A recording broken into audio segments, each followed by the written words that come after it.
Do you ever give feedback to your managers? Yes, absolutely, and all the time. Hopefully, my team agrees with that statement. I love to receive feedback myself, both positive and negative, and I have learned through my past experiences that the best type of feedback, again, whether positive or constructive, is a timely feedback.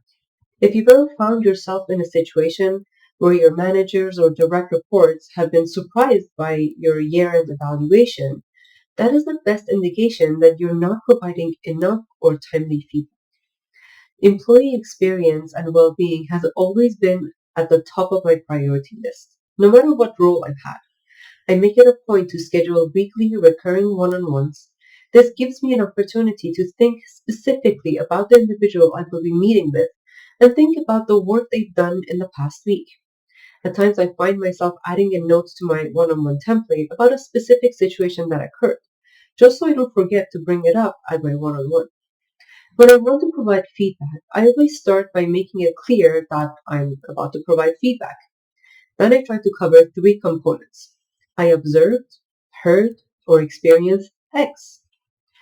I perceived, interpreted, or reacted to X in this way, followed by the confirmation and resolution.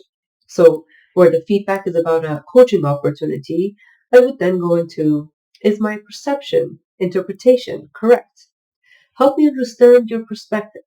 Do you agree? Is there an opportunity to do things differently? Where additional support or guidance is needed, I would share what I may do in a similar situation, or what I expect to see in the future. For example, I saw tensions rising in the meeting with folks starting to cut each other off. And although this was your meeting, I didn't see you interject or engaged. From my perspective, it looked as though you may have been overwhelmed by the situation. Is that a correct interpretation? I am interested in your perspective and how you think the meeting went. How would you prevent or deal with the situation in the future, etc. Where the feedback is positive, I would share why I perceived it to be positive and what the impact has been.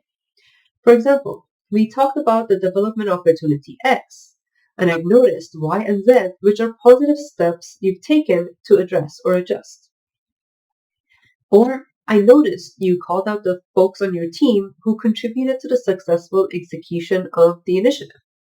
It's great to show appreciation and recognize the good work done, and I know this will help motivate the team and bring us closer together to achieve our goals. One last thing to share with regards to providing constructive feedback. It's always best to prepare and practice in advance. Actually practice providing your feedback out loud and listen to yourself say the words. It all makes sense in our head, but sometimes trying to piece together the words on the spot can end up sounding not as you expected. So when it comes to feedback, provide it often and in a timely fashion, good and constructive. Be specific about the situation, position your feedback as your perspective or interpretation, and make sure to give your manager or team member a chance to share their perspective and potential solutions before you start to problem solve.